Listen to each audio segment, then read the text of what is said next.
Right, and then on Wednesday we have Vegan Thunderbolt. On the 24th we have Guillermo. On the 29th, which is a Monday, we have Cornboy. On the 30th we have Keyshawn Calloway. On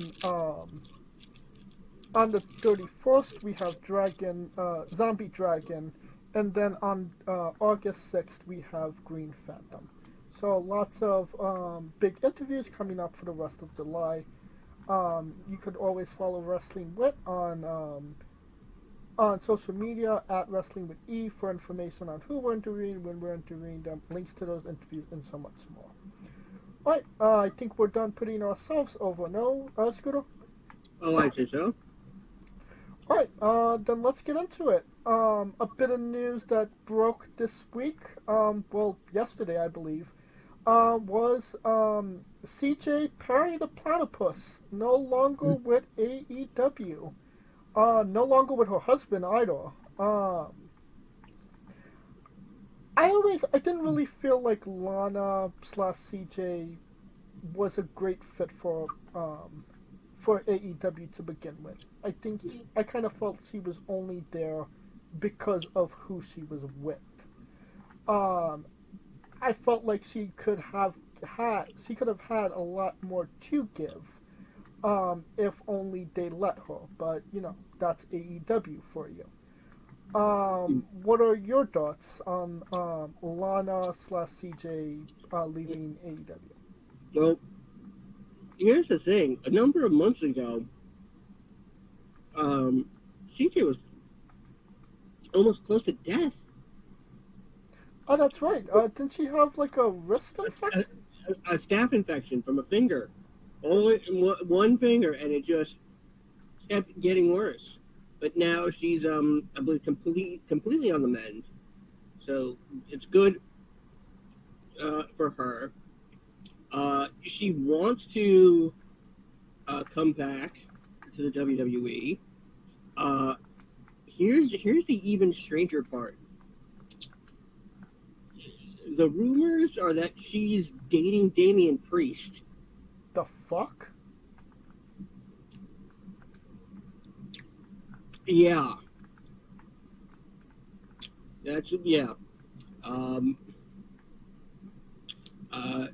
She hasn't been on any sort of AEW TV since World's End, since turning on Andrade. And that's about it. She has aspirations of being the female Paul Heyman. I think that's a little far-fetched, but good for her for having aspirations. Hashtag goals. See, I think she could. I think she'd be a great fit backstage if she just. Because it seems they're going through backstage. Yeah, they're going through backstage interviewers like they're breath mints. And that is a topic for later in the show, but I would say that she would be wasted as a backstage interviewer. She was on the front lines wrestling for WWE. I don't think she even got physical in AEW. Yeah. The thing about her is the only thing that's holding her back is her in-ring ability, and that she wasn't the best wrestler in the world. But I feel like her character always made up for that. Whatever they gave her to work with, storyline-wise, she made work. And I don't think she was... And Lana has always been over in WWE. I don't think she was more over than when she had that rivalry with Nia Jax, where she kept putting her through the table. And I feel like that actually made fans kind of respect her a little bit more and say, she's not just here for, Well, going through tables seems to be the way to earn respect these days. Very true. Was Yes, he we'll get to fired? that later in the show. Was she fired, or did she leave? I think she I think she was just released. I mean I don't think she was I don't think her contract ran out. I think she was just part of the cuts in 2022. That sounds right. I want to say it's right.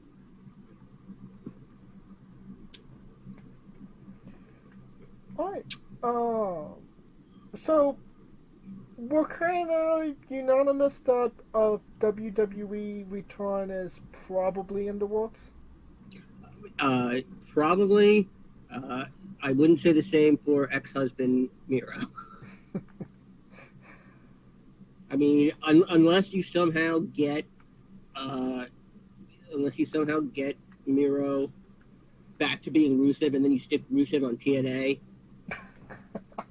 and then you have Matthew Reinhold, aka the former Aiden English, talk about how much it's Rusev Day. Oh God, yeah, That's all I want to hear. I just want to hear one. It's Rusev Day. yeah. Um, Aiden English was never more over than when he was saying somebody else's name. Yeah. Um, Talking about getting over somewhere else. Stephanie Vaquer. We talked about her last week as she lost to Mercedes Monet. Um, as you would expect, everybody was interested in her, signing her. WWE, AEW. She was already kind of with New Japan, and obviously she was a part of CMLL. Um, well, all of that changed in a matter of maybe 24 hours. She has officially signed with WWE. Yep. No question, no questions unanswered. Just it Uh, happened. Shawn and Michaels welcomed her to the family, and uh, she'll be reporting to wait, wait, NXT wait, soon. wait for it. She's advertised for this weekend's events in Mexico. Oh, that's right. And a couple of New Japan shows as well. Yep. Um, CMML stripped her of her titles. which is Uh, odd because the last match she had in CMLL was against Chessa Blanchard, and you would have thought, that would have God. been a good place to take the belt off of her. I mean, God, you have. I mean, she has to be the second most talked about female wrestler after Julia. But it's not necessarily for the right reasons, Yeah. unfortunately. Yeah. Um, I mean, she's doing what she wanted to do, which is great. I mean, more talent should have that much influence over their careers. Uh, the question is, do you think she was signed kind of out of spite? What do you mean? Like, we know Tony Khan will sign people out of spite, Well, yeah. and hell, he'll make them champion. That has not been seen in AW yet, but I understand where you're getting at. Um, but the fact that she's coming off a high-profile loss to one of their former talents, who has a ton of controversy surrounding them, this makes me think that they're gonna try and mold her into a Sasha Banks replacement. Um, I mean that might be a little far fetched. But it uh, may, this it might also be because since NXT introduced a secondary singles title for women, the rumor is there's going to be a secondary singles title on the main roster. right. But Um, yeah, I don't necessarily see. Well, I mean, obviously WWE signed CM Punk out of spite, um, and maybe just shits and giggles to say, "Hey, we reached out, we offered them something," and it worked out for them. Hell Pro's over. Correct. So I don't see what would have been out of the realm of possibilities where they say, well, she just came off this match, and there's a bit of buzz about her. Let's see if she's interested, and obviously she was, and it's just kind of a checkmate made on their part to say, nada nada nada, we got her and you didn't. Uh, that being said, not a lot of people were happy about it. CMLL seemed took it personally that they did a lot for her, and she kind of just up and left.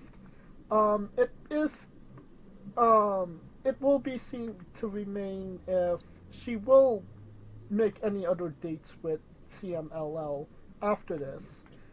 She was advertised for the San Jose New Japan show. I think yesterday, or maybe it was today. Uh, Um, her, yeah, her, she's actually wrestling at the Mexico events. You don't have those results. We'll have those next week. Um, and we'll see if she shows up on NXT on Tuesday. right. I kind of feel like, obviously CMLL has, some reason to be upset, and, New Japan as well. They advertised her for shows, and, she's not showing up because he signed. Whether or not she could have made those shows if she, even though she signed, has yet to be seen.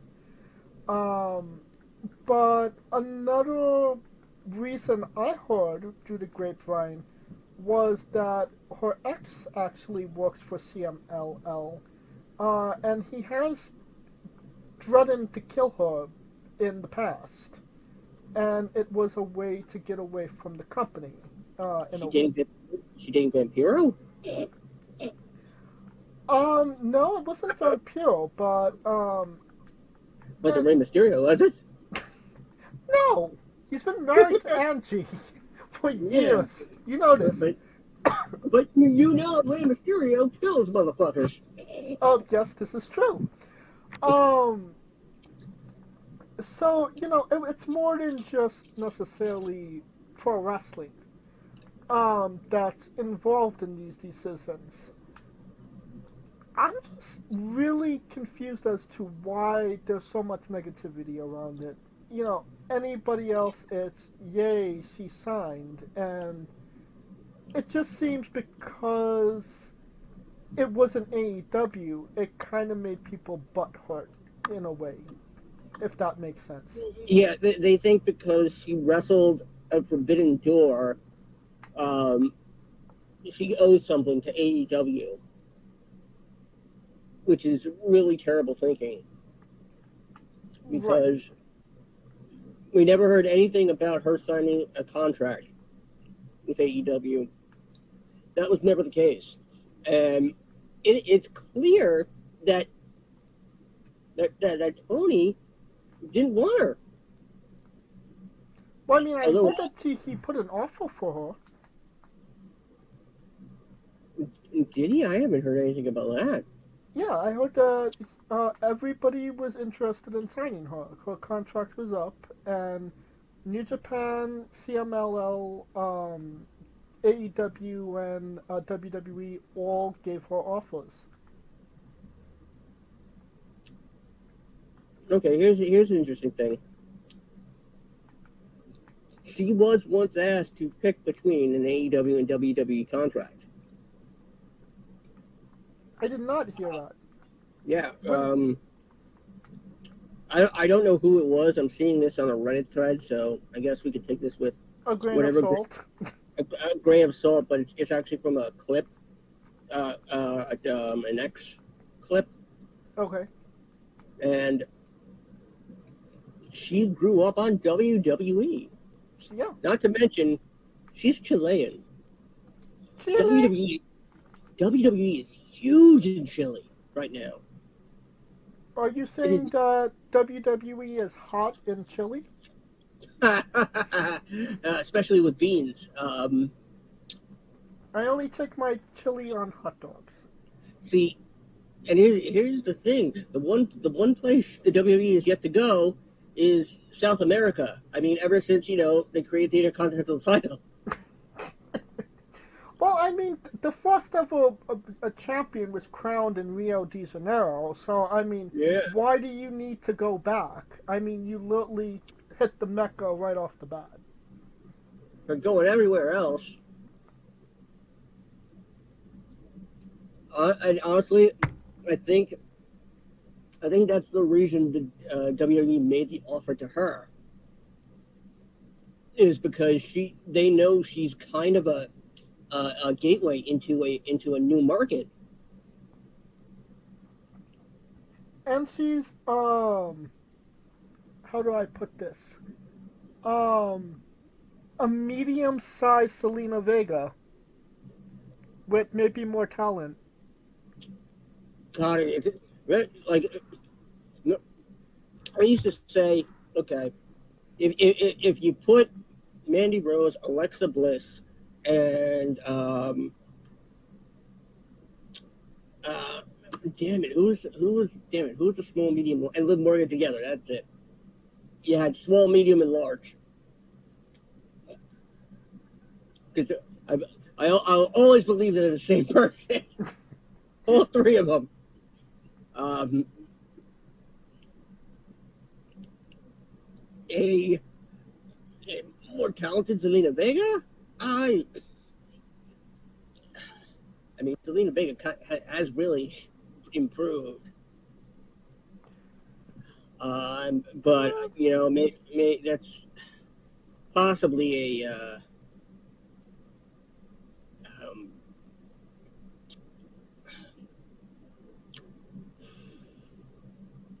uh, oh, okay. Here's an interesting point. Uh, Somebody describing Meltzer's narrative around Vaquer in the Observer said it sounded almost like uh, it was apologetic to AEW for not getting her by slyly implying, oh, this silly girl had WWE dreams, indoctrinated from birth. She was never gonna choose you regardless, Right. and that's kind of really, I mean,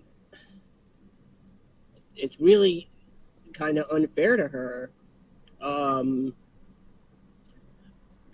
AEW could have asked her to sign before Forbidden Door, since she was able to quit CMLL like that with no need for a no compete clause. Tony could have signed her before Forbidden Door. I mean, yeah, but you know, why settle for Burger King when you could have filet mignon? He want he wanted to he wanted to milk the fact that she was still CMLL and New Japan Strong Champion before signing her, and that backfired on him. I don't think it backfired on him, if I'm being honest. I I think mean, that the if the if the offer from WWE was there, she was gonna take it no matter what. I don't think that it yeah, was, you know, yeah, an either or. I think it was just it is. yeah. Oh, yeah. I mean, she was going to choose WWE regardless. um, because she grew up on it. That's her dream. Right. I can understand why CMLL is pissed because of such sudden giving up. But again, if those rumors are true about her personal welfare, then you know, good. I hope she stays safe. I wish her all the success in the world. I honestly think that they have something with her. I think that she was. I think New Japan maybe understood what they had with her because she was a great talent, and it is quite interesting that two out of the four New Japan strong women's champions have signed to WWE. The other one being Julia. Um, and Yeah, but but here's the thing. Even if even if she had still stayed with New Japan, she could still work with New Japan. I mean, she could technically work with Noah since WWE has a relationship with Noah. Yeah, that's I mean that or New Japan. Yeah, I mean because that's a working the working relationships they have and they want. Like you said, she doesn't owe. The only thing she owes AEW is a thank you for a paycheck that they gave her. You Yeah, know, that's it. That's it. That's she did a perfect. job. She did the job. When she honestly she held the cards. She could have said that don't work for me, brother. She didn't. Yeah, yeah. She took the L. It gave her the opportunity to go where she actually wanted. Yeah. And I will be the first to say, because it doesn't seem like anybody wants to say it, congratulations on going to WWE. Yeah, absolutely. I mean, there was no way Mercedes Monet was the superior wrestler. Oh yeah, And there was no way she was ever going to be considered the superior wrestler. But clearly, Stephanie Vaquer knew what this could lead to. And you know what? I you know this is like a real like I don't want to say success story yet, but it's on its way there, and I think it could be absolutely inspiring for young women everywhere who want to get into pro wrestling. I agree. All right. Talking about inspiring the women, it is rumored and innuendoed that there is possibly a secondary women's title going to be put on Raw and SmackDown. Uh, I personally love the idea. I think we need a Netflix women's champion and a USA women's champion. I think just calling it the United States champion and Intercontinental champions, the women's version, is kind of lazy, but I digress. What are your thoughts? Yeah, and you can't use any sort of like description of women now. You can't call it the Knockouts Championship. I mean, what what if they just decide? You know what? Bring the Knockouts over. I mean, bring Make Marshall over. make that the you're going to be our secondary title. Uh, I mean, a women's intercontinental championship. Yeah, that's a little lazy.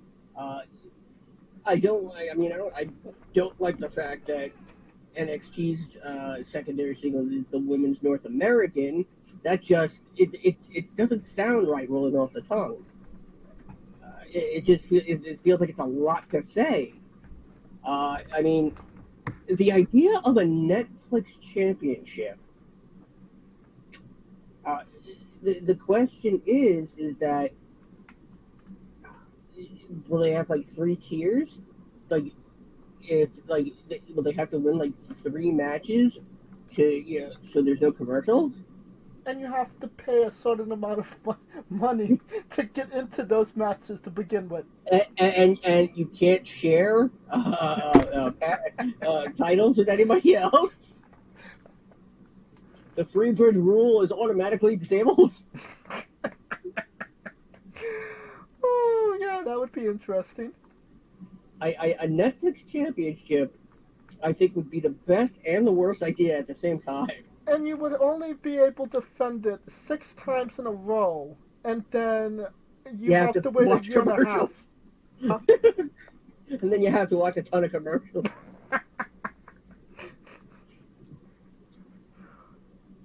I kind of, I, I dig this idea. I don't think it's going to be as fun or entertaining as we're making it out to be. Yeah. But What if there is? Okay, I'll throw this out there. An uncensored championship. are you implying what I think you're implying? Not a hardcore championship. You might as well call it the rated R championship. The NC-17 championship. Well, I mean, there are, without WWE on Netflix currently, I will say there are a lot of titties. I mean, if the L and the I blend together, you can call it the Netflix championship. Will you stop it? Because they WWE Raw on Netflix is gonna be uncensored.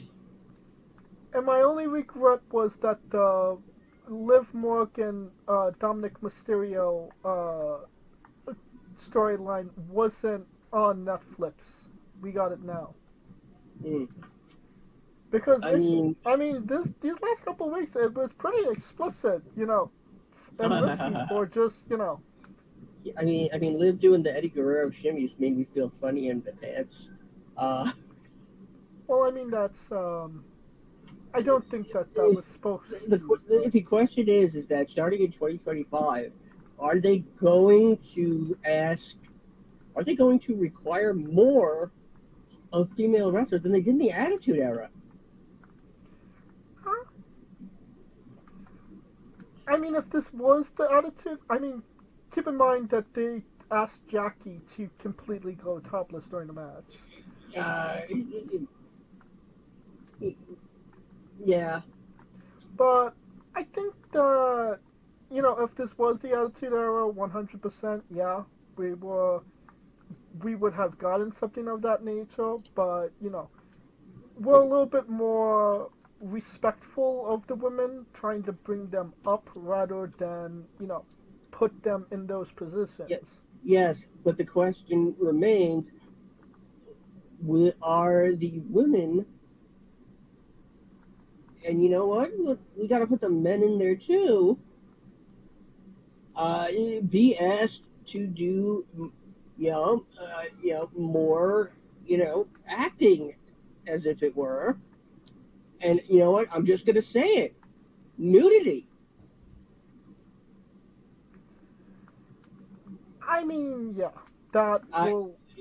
unless Netflix has established rules for its live, broadcast, because this is Netflix's first attempt for a consistent live broadcast. They've only done it twice before, and that was with stand-up specials. The one was the Chris Rock special, I Yes, believe. yeah. I mean, the fact, the idea of making it a little more adult, and we've seen it going back to being a little bit more adult, as you said, with Dominic and Liv. All that innuendo. I mean, there was a And little bit more than innuendo. yeah, innuendo. I mean, is it any different than Rhea, pulling up her trunks, flexing her ass, and then doing and giving Nia Jax a stink face? I mean, that was a live event. It wasn't necessarily recorded by WWE. More on the lines of people at the event. So I mean, I mean, will they feel will they feel it's empowering or will they feel it's demeaning? That's the question. I don't even think If, it's a matter of that. I think it's a matter of will their sponsors allow this, and if the sponsors aren't feeling these things, then I think it would be better left off TV. I mean, mm, no, I'm not. No, I'll mention this later. That's something really okay. I mean, if somebody makes their way into like the male like showers and we get like a full like thing of like like dong. Dom Strong. No, not dong. No, just look at the random dong. They gotta really like make it like 5 feet and hit the ground just so it's like swinging everywhere. Will you stop it? It's like I don't know if you ever saw basketball What? with Trey Parker and Matt Stone, but when they did the whole scene in a locker room, every time they turned them around, their dicks swung too. Well, I could definitely scratch that movie off. You know, seeing it. Um, I mean, sponsored by Mark Wahlberg and Boogie Nights. Hey, what was we talking about? Oh yeah, the movies. secondary women's title. Oh yeah, that's right. Pro wrestling. So, in all honesty, it's probably just going to be the Intercontinental and United States Championship. It should be the Fabulous Moolah Championship. Well, we were supposed to get a Fabulous Moolah Battle I Royal. That didn't work out. Uh, you know what? How about the Sherry Martel Championship? I would think that. Um, but I do like. Would you say that it would maybe be a better idea to scrap the tag team championships for these new women's championship secondary Yes. titles? Yes, absolutely. Would it be overkill to keep the women's tag team champions and the secondary championships? Yes. You know, you know, I, I, I really think they're gonna approach it from as TNA did to the digital media perspective. Uh, and watch it be like the broadband championship or or the streaming championship. Hmm, I mean, they've created a show based on matches that only last 3 minutes, this is true. and they called it the Speed Championship. I can't wait for the Cocaine Championship. Wasn't Speed cocaine? No, no, Speed is more amphetamine. Um, I can't believe we're having this conversation. yeah, you know what? Name the titles after gemstones. Then you But would not have J. to give Jay Cargill the J Championship. You got the, or you could do it like the Olympics, or you got the Platinum Championship, the Diamond Championship, the Copper Championship, the Tungsten Championship, the Tungsten. We could finally get another Tungsten Bad match. Speaking of champions, Ethan Page, former AEW alumni, won the NXT championship last Sunday on Heatwave. You Um, know, I forget what other match we talked about this, but I called an ending like this for another match. I mean, it could have been NXT. We don't review No, NXT. we didn't do a preview for it, but God, I can't remember what match it was. Like, or if they'd watch him take a move and then just fall onto him and win the title that way. And when I watched it, I'm like, oh shit, deja vu, man. Um, but it's record breaking. He now holds the record for quickest the championship after a debut. At least in That I mean, if you really want to be technical, that that decision technically does go to Hulk Hogan. I mean, didn't Kevin Owens win it like a month after he came into the company? No, no, no. It was either was it 40 days. The previous record from debut to championship, not counting Santino Marella, is Brock. It could have been AJ, but AJ lost. After WrestleMania. Yeah.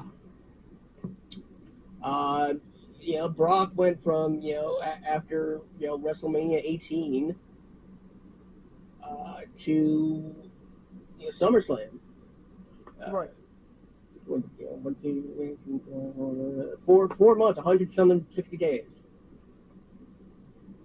So that's record setting. And let's not forget also former TNA alum. Is this, but what I'm kind of getting at is, we talked about spite and getting back at AEW. Is this a big middle finger to AEW as this guy was lower mid card and we made him our champion because you didn't see the value in him? See, here's the thing: is that people don't realize Ethan Page was with wasn't with AEW for very long, and his debut was so hyped.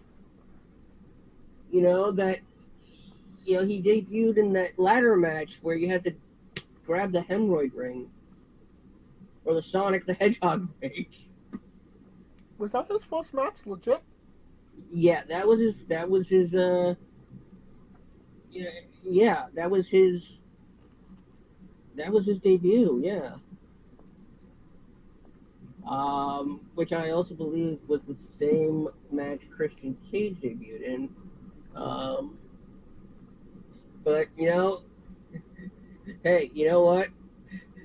It's another page that turned. Very true.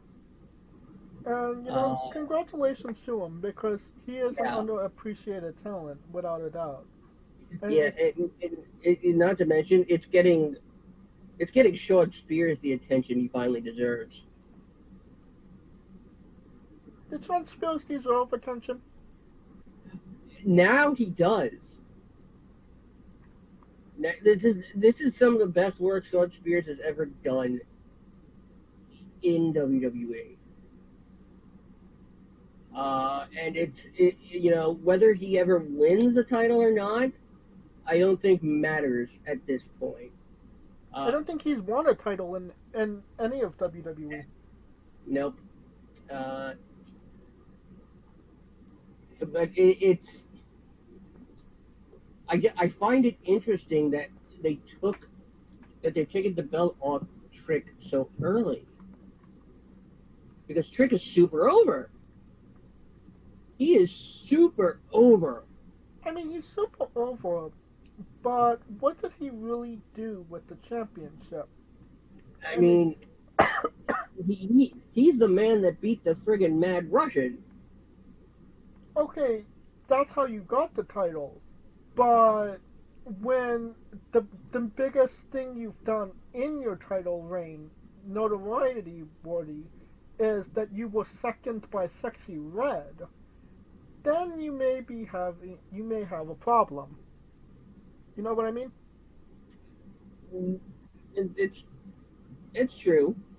Uh, but let us not forget that there was also another rookie in this match. That young OG guy. Yeah, Javon Evans, who is way more bouncy than I think Sin Cara and Ricochet combined. Like this kid is doing things I didn't think the human body could do. I mean, it's impressive, but at the same time, you know, it's the same thing that kind of pigeonholed Ricochet in that you're a spot monkey, Um, and you kind of got to keep one upping yourself. I can't really. I haven't seen a lot of him, and what I did see of him, I wasn't necessarily impressed with. I kind of feel like when you're that young and getting a title opportunity, it's kind of like, what did you really do to deserve it? Just my mentality of it. He did win a battle royal. Oh, gee, he's been there 3 months, 20 years old, and he won a battle royal. I mean, but and again, I really think he only did it because he could do spots that nobody else can. And I also think that they added, but I mean, I think that it was planned to begin with, but See, they then definitely they didn't have faith in him to have, a one-on-one match with Trick. yeah, but then they took him out of the main event on NXT TV.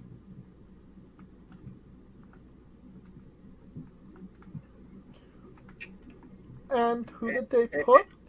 You say his name, and he shall and, appear. I mean, and they did the whole I believe in Joe Hendry thing before they even played his music. Because they knew. Because they believed in Joe Henry. Like, it was funny because earlier in the night, uh, Gallus was talking about that fake Scott, and yeah, Mark Coffey said, "Don't say his name."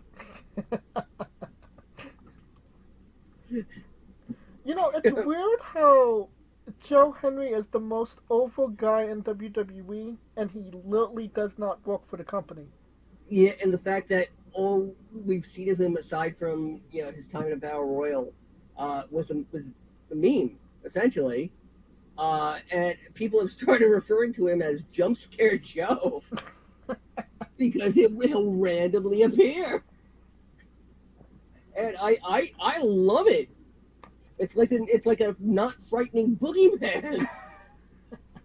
It's like a boogeyman I want to boogie with. Yeah, I would agree with that. And Joe, and and Vince is at home going, "Oh my God, this is such shit! God damn it, Paul! yeah, I'm not. Nobody believes in Jim Hendrix. Jim Hendrix is dead." Yeah, I'm not gonna touch that one. Um, Vince will. but no, I cannot wait for Joe Henry to make some type of WWE main roster debut. You see the I signs literally everywhere. When Drew McIntyre was having his meltdown at the after Yeah, I conference, saw the sign. there was a Yeah, big Joe Henry sign right behind him. you know, And it was interesting. They made no efforts to cover it or to switch camera angles. if TNA wasn't working with NXT primarily, I'd say, you know what? Try something at Survivor Series. That would be interesting. Um, You know, hear me out. Drew is, you know, on his rampage right now.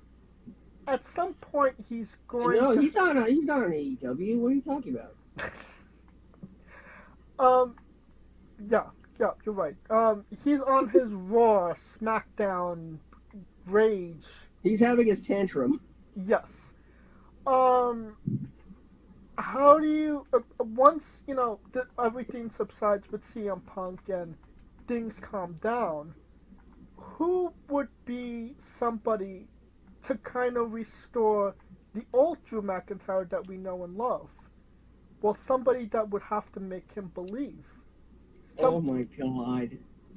Have him team up with Joe Henry and let God. him learn how to love again. You're basically turning Joe Hendry into Tinkerbell. I was gonna say more of DDP in 2002. Uh, yeah, but so Tony Robbins DDP was a heel. I think he was more of a face when it came to. I mean, he wrestled Christian and he beat him. Yeah, but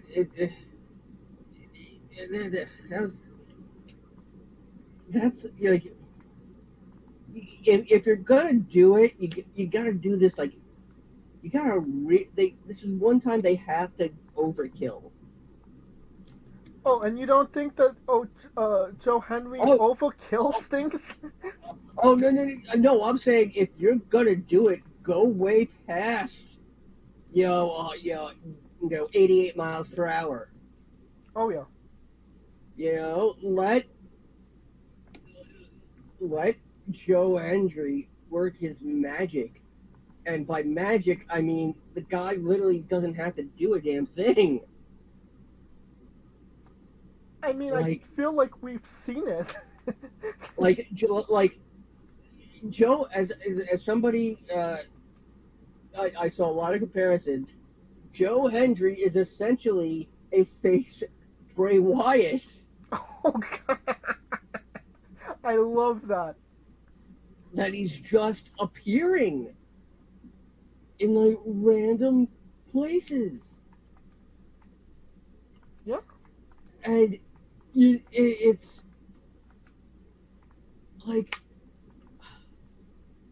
it's like that meme. It literally is. That picture is a meme from his theme music in his video, where he's just clapping and turning around. Yeah. I'm like, I mean, we could have had like friggin' see, I can't remember any of the old memes from the beginning of the internet. Dramatic little chipmunk. T Zonde and Carrot Chocolate Raid. So the baby that won't stop laughing. God. Yeah. I think. They can't see when he made his debut in the Battle Royal. He kind of had the air of a jobber on him. Because he got eliminated almost immediately. Yeah, and people didn't think TNA took him seriously, or they didn't know. But then now he's getting put into the main event when, let's face it, in reality, he's got no reason to be there. There's no logic behind making him Trick's partner in that match. I mean, if he had nobody else to be his tag team partner. That is the beauty of it.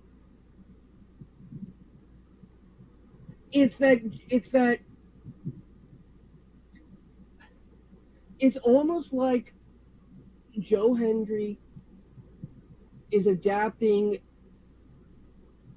a gimmick of a superhero.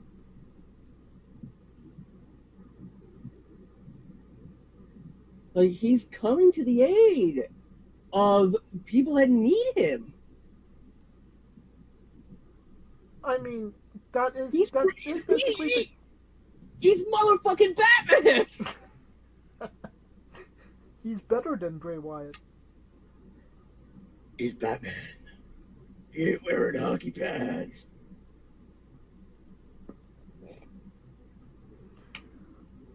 I feel like if they give him the opportunity, the sky's the limit.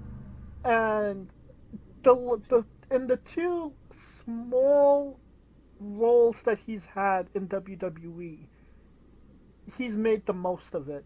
And and I don't think that that's going to necessarily go unnoticed from WWE. You know what I mean? Yep. And all I want to see is Joe Hendry down in a match, and the audience is just going, "I believe, I believe, I believe." And they're clapping, and they friggin' Tinkerbell him back to life. I mean, it's a possibility. My God, what a world pro wrestling is turned into. That's a great segue into going from Joe Henry to Joe Tessitore, who will be Yeah. doing WWE commentary on SmackDown starting this summer. Not only that, he's supposed to be the head commentator.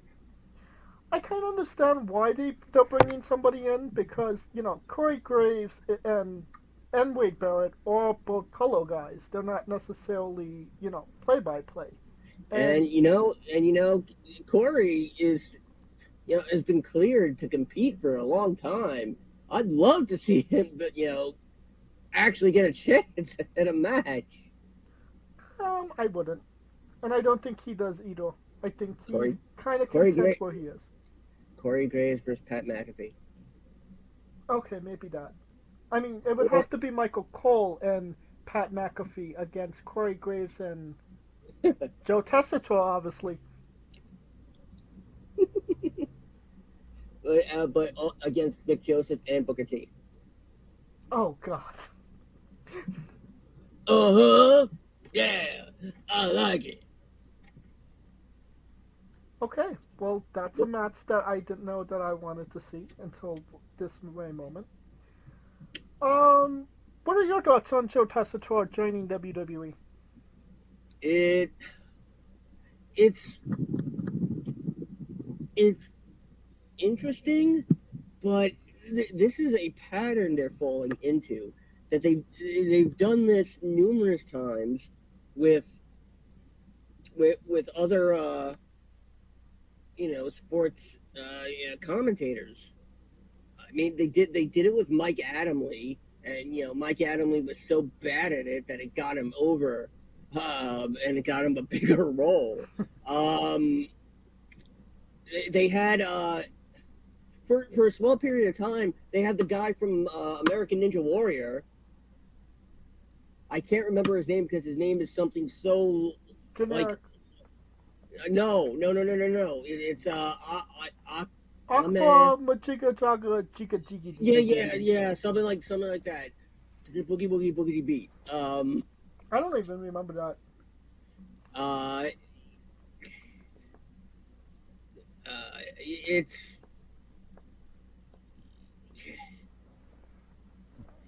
it, can sports commentators, professional sports commentators, really transition into pro wrestling? I thought Jimmy Smits was pretty decent. Jimmy, oh God, I almost forgot about Jimmy Smith. There was the guy that was before him. I know, I remember the bald guy. Yeah, Yeah. There's yeah, a few. God,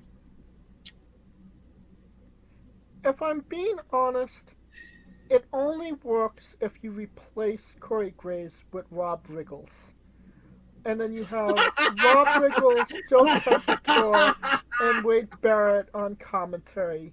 Oh my Um, God, fa- Rob Riggle on commentary. Oh my then you God. have, and then you'll have, you find out that Stephen Curry has bought SmackDown to want to bring pro wrestling to the whole entire world. And then it turns out it gets stolen out from under him by Kevin Hart. Um, See, that's more likely with The I Rock. tell you, that's why I bought the WWE.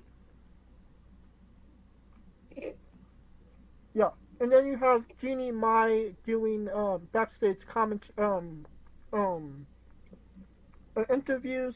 It all works out. It's Holy Moly 2.0 with Oh the my God, Muppets. God, that's right.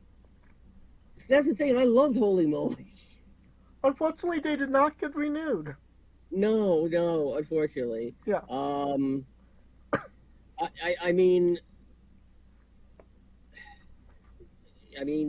he does know boxing, Okay. so uh, so he knows the importance of promoting. I say give him a chance. I think he might actually be more entertaining than we might give him Yeah. credit for.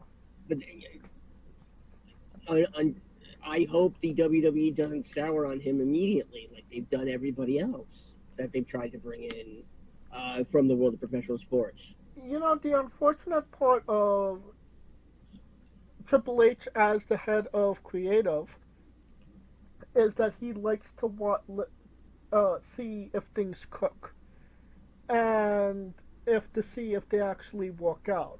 Well, Vince McMahon, if something didn't work out immediately, he would cut the cord. And I don't think there was any more evidence of this than with Kevin Patrick. Like Kevin Patrick should have been cut like almost immediately. I didn't have a problem with Kevin Patrick. I hated Kevin Patrick. He was so vanilla white bread. You could almost choke on it. But then again, so was Vince McMahon when he was on commentary. I mean, you can't really compare Kevin Patrick to Vince McMahon. I mean, it was his company. He could say and do whatever he wanted. I mean, Kevin Patrick? Would you compare Corey Graves to Jesse the Body? Would you want to? I mean, Jesse Ventura was the greatest on commentary. oh yeah. It doesn't matter the promotion. It was WWE or WCW.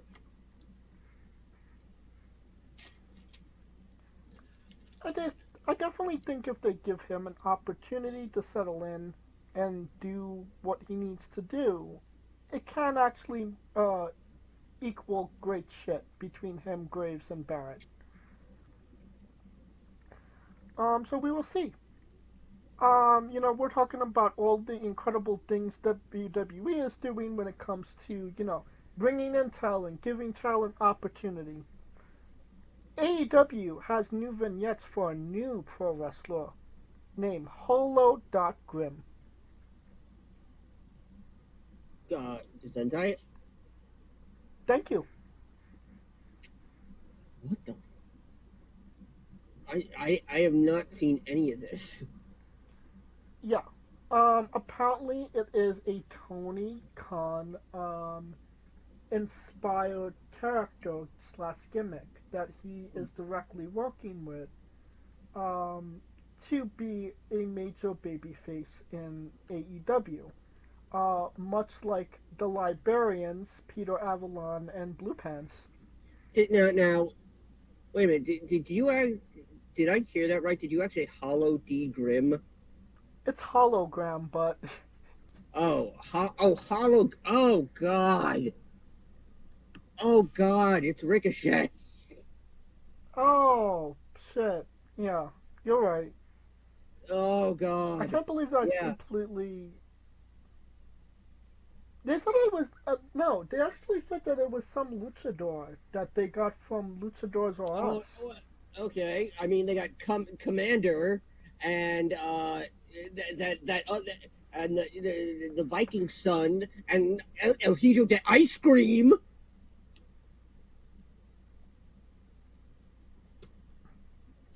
You know, that's so better than Halloween, who was a a WCW luchador.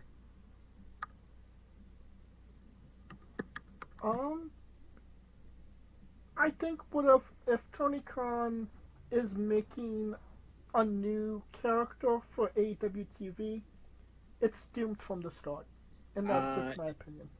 update Tony Khan saying it's not necessarily teasing the biggest free agent signing. Um, I could confirm. Khan was saying I could confirm that it's definitely not me in the mask. It's somebody I'm excited for. This has got to be Ricochet. I feel like you're kind of right. Like I can't imagine it being anything else because what first of all you won't get over as hologram. I imagine him just taking off the mask, when he debuts, and just it's. I mean, it's gotta be. It's gotta be Kane. Oh, speaking of Kane, WWE is bringing back Bad Blood in October. Which you know does seem like we're going to get a Hell in a Cell match in October. Uh, the question is that will we get Lexus King wrestling on it? What? Why would you say Y- that? Nobody remembers that Brian Pillman died the morning of Bad Oh, Blood. yeah, that's right. I'm sure he Uh, doesn't hold that against WWE. no, no. WWE had nothing. That wasn't WWE. It was his own demons. Um,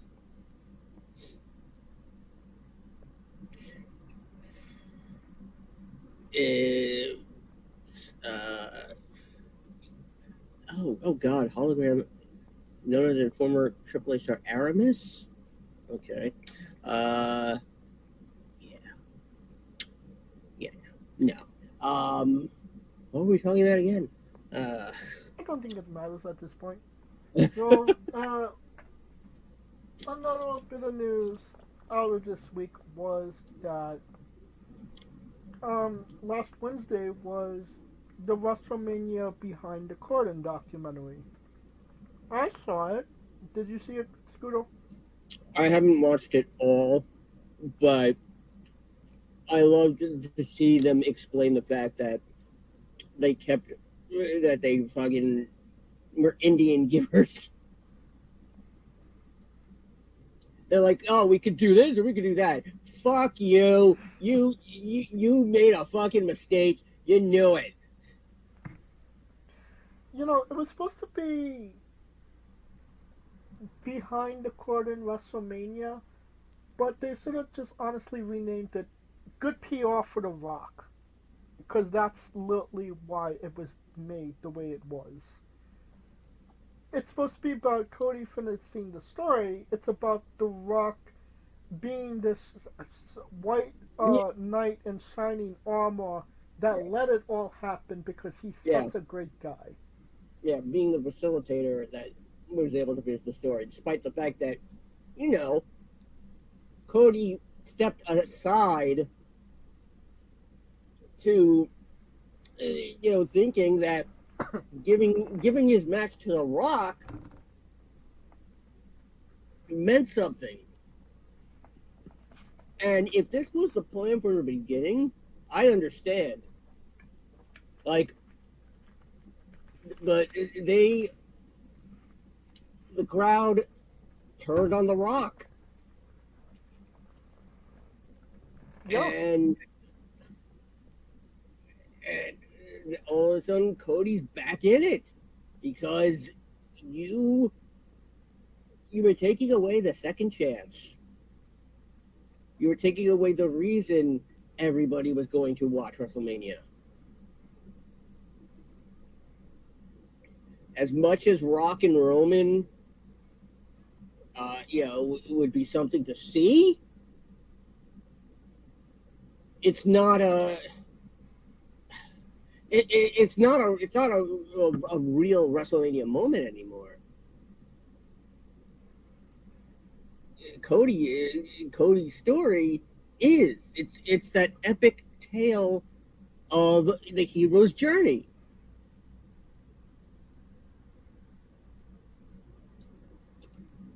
And they just won't admit that, okay, yeah, we screwed up and we tried to, and we're going to try and, rewrite it as best we can. They compare it to Daniel Bryan in WrestleMania 30.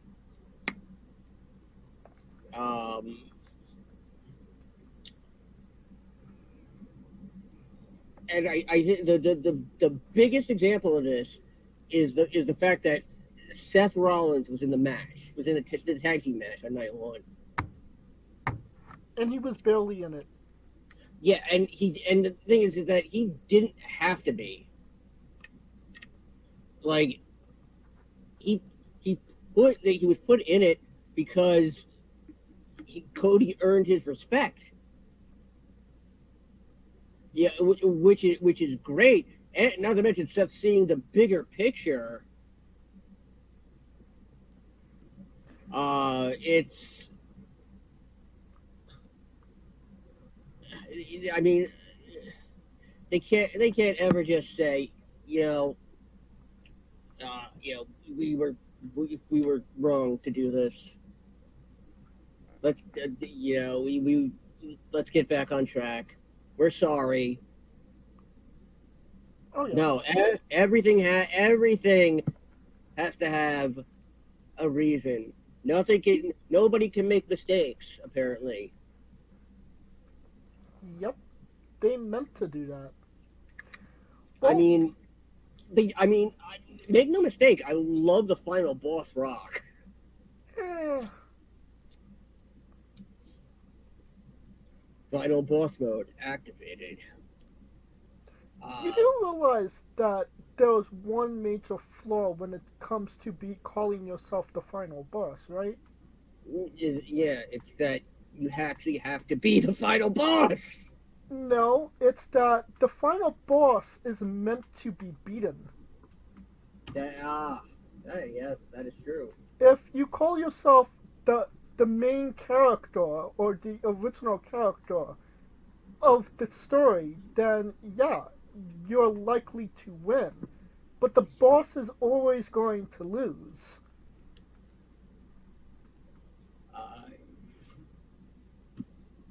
He could be if he called himself the final boss, would it matter?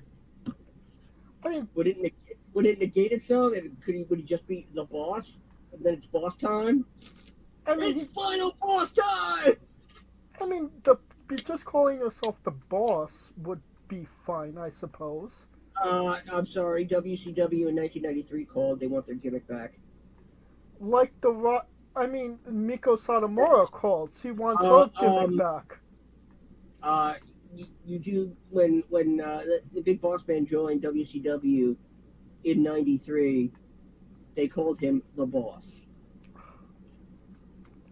And the final boss was Miko Satomura's